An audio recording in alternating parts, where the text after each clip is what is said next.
Le racisme est un ensemble de comportements conscients ou non, fondés sur l'idée de supériorité de certains hommes sur d'autres. Ces comportements conduisent à la ségrégation ou discrimination raciale. Le racisme existe depuis la nuit des temps.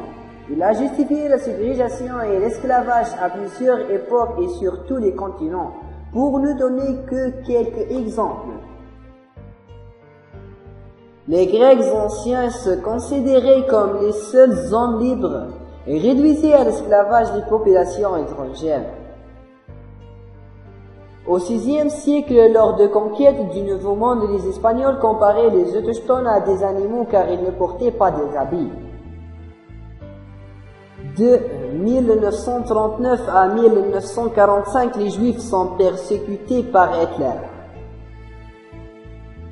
Jusqu'en 1993, en Afrique du Sud, pendant l'apartheid, les hommes et les femmes noires ont été isolés dans les ghettos, interdits entre autres d'accéder à certaines parties du pays et à certains emplois.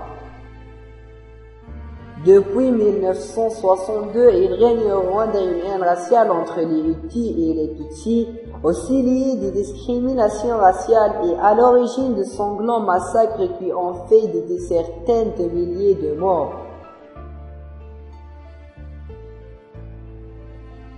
L'air qui l'enveloppe. Le jour se lève pour tout le monde. Quand serons-nous capables de nous comprendre et nous entendre, d'oublier les préjugés? Sans cela, l'homme s'autodétruit et vit mal les années que Dieu lui prête vie. Nous sommes humains, espèces intelligentes, mettons-la au service de la bonté et de la tolérance. Aimons-nous comme nous sommes, sans se poser de questions, c'est les clés de la raison. Racisme, mot à bannir, à oublier, à rayer de l'humanité. Mot qui fait des maux dans les têtes et dans les cœurs. Mot qui conduit à des guerres pleines de rancœur. D'ailleurs, qui a choisi d'être blanc plutôt que noir, qui a choisi d'être noir plutôt que jaune, la Providence nous a conduits là plutôt qu'ailleurs. Tous rouges par le sang, peu importe la couleur qui l'enveloppe. Le jour se lève pour tout le monde. Quand serons-nous capables de nous comprendre et nous entendre, d'oublier les préjugés? Sans cela, l'homme s'autodétruit et vit mal les années que Dieu lui prête vie.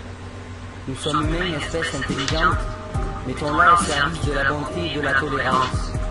Aimons-nous comme nous sommes, sans se poser de questions, c'est les clés de la raison. La Providence nous a conduits là plutôt qu'ailleurs, tous rouges par le sang, peu importe la couleur qui l'enveloppe. Le jour se lève pour tout le monde.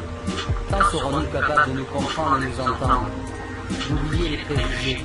Sans cela, l'homme s'autodétruit et vit mal les années que Dieu lui prête vie.